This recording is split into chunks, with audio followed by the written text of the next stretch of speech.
आशा करता हूँ आप सब बहुत अच्छे होंगे। मेरा नाम है सिद्धांत अग्निहोत्री। स्टडी ग्लोस पे आपका बहुत बहुत स्वागत है। वाह वाह जी वाह, कीथ थॉमस है ये। 2020 में मैनहट्टन में रहते हैं, न्यूयॉर्क। 2020 में अपने दोस्त के यहाँ गए, स्विमिंग पूल में डाइव मारी और स्विमिंग पूल के अंदर ब्लैकआउट हो गए। जब ये बाहर निकले, इनको होश आए तो हॉस्पिटल में थे और उनको बताया कि अब आप मूवमेंट नहीं कर सकते अपनी बॉडी का।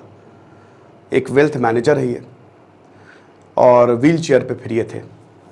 बड़ा मुश्किल रहा, लेकिन इन्होंने हिम्मत नहीं हारी। इन्होंने कहा ऐसे कैसे, मैं एक न्यूयॉर्कर हूँ और मैं तो बैंड बजा दूंगा। इनको पैरालिसिस हो गया था। अब आपको पता ही है पैरालिसिस क्या होता है, लेकिन उससे पहले भाई डार्क साइकोलॉजी का कोर्स अवेल करो। क्लासेस चल रही है, 600 रुपये का कोर्स है। अगली क्लास जो कि थर्सडे को होगी कि स्कूल, होम और वर्क प्लेस पे कैसे एक्सप्लॉयटेशन होता है। ओके, तो चलो शुरू करते हैं। तो पैरालिसिस क्या होता है? पैरालिसिस आपको पता ही है कि आपका ब्रेन का कॉन्टैक्ट टूट जाता है। आपका ब्रेन का कांटेक्ट जो है टूट जाता है आपकी बॉडी से, है ना।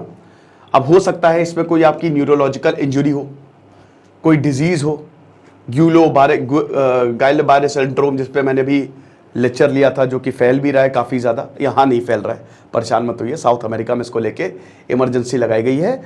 मैंने आपको बताया था, इस पर लेक्चर लिया था। ठीक है, एक तो ये। दूसरा, आपने स्क्लेरोसिस सुना है, MS, ठीक है। ये एक डिसऑर्डर है जिसमें आपका इम्यून सिस्टम माइलिन को अटैक करता है। माइलिन एक तरीके से प्रोटेक्शन है आपकी नर्व सेल पे। तो जब वो प्रोटेक्शन खत्म तो नर्व सेल डैमेज होंगी, जिसकी वजह से आपका ब्रेन सही से फंक्शन नहीं कर पाएगा। और ये जो MS है ना, इसकी वजह से बहुत सारी बीमारियां होती है दिमाग की। पैरालिसिस भी इससे हो जाता है। फिर उसके बाद चोट, जैसे स्पाइनल कॉर्ड, आपको पता है कि ये जो आपका स्पाइन है ना, रीढ़ की हड्डी, तो ये आपके दिमाग से जुड़ी है। अगर ये जाएगी तो आपका दिमाग भी जाएगा, है ना।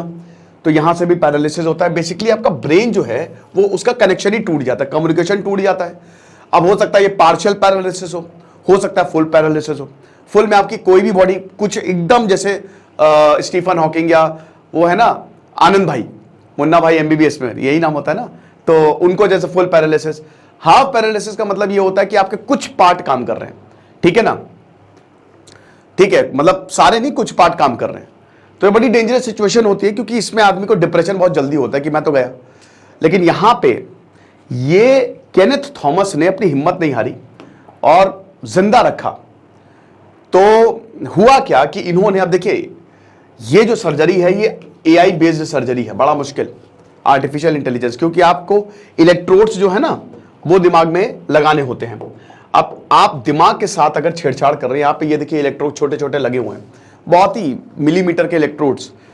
एक सही तरीका है और अगर एक भी गलत चीज हुई तो पूरा दिमाग गया। मतलब आपका दिमाग के कनेक्शन को छेड़ना बड़ा मुश्किल, इट इज वेरी डिफिकल्ट, क्योंकि उसमें करोड़ों पॉसिबिलिटीज है। जैसे वो एवेंजर में कहता है ना कि हम हारेंगे, इसकी संभावनाएं 1 करोड़ के करीब है, या 10 करोड़ या 100 करोड़ कुछ कहता है, और जीतने की पॉसिबिलिटी खाली 1 है।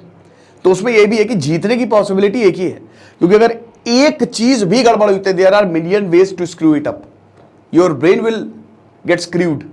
ठीक है, ये हिसाब किताब है। आप इसको ऐसे समझ सकते हो कि आपने इतना बड़ा पेपर लिया और आपको डॉट उसमें लगानी है, और वो डॉट जो है ना वो सही पे होनी चाहिए।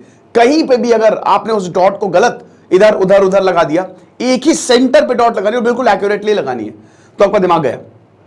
तो बड़ा मुश्किल है, लेकिन क्या डॉक्टर्स इसमें एक्सपर्ट है।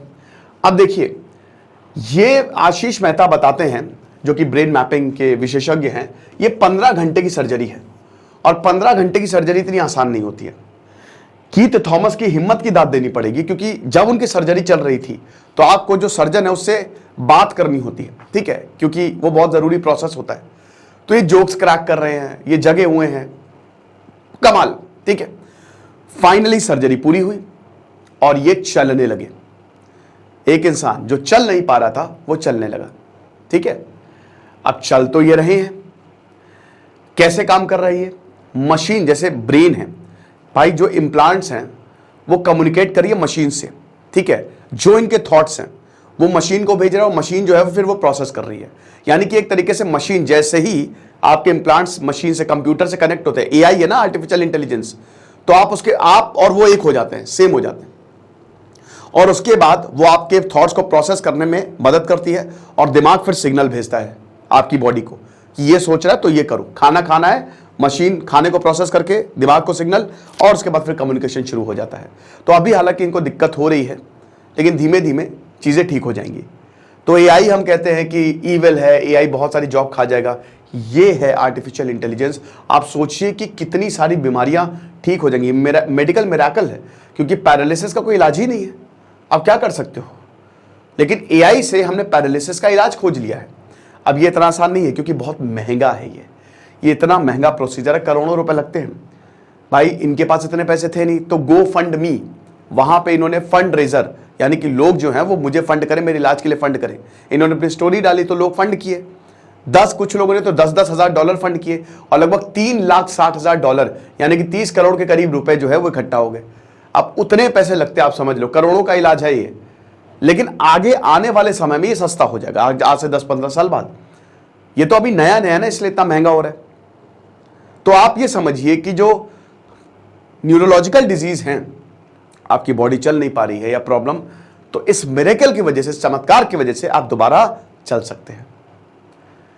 तो ये है, एआई एक वरदान है, लेकिन अगर उसको सही से यूज किया जाए। हॉलीवुड में अभी भी स्ट्राइक चल रही है एआई की वजह से कि हमारी जॉब खा जाएंगे, क्या करें भाई। देखो अब ये तो सच्चाई है ही है, AI will take millions and millions of jobs. Private में भाई क्यों कोई लोगों पे खर्च करेगा जब उनके पास एक मशीन है। ये तो एक बहुत बड़ी चिंता है ही है, और एआई रेगुलेटेड भी नहीं है। ये भी एक बड़ी चिंता कि कहीं ऐसा ना हो कि आगे जाके मशीन से वॉच कर दें। लेकिन एआई के यूज ऐसे हैं, मिराक्युलस टेक्नोलॉजी है ये। डार्क साइकोलॉजी का कोर्स आप जरूर अवेल करें, आपको बहुत ज़्यादा फायदा होगा। Thank you so much.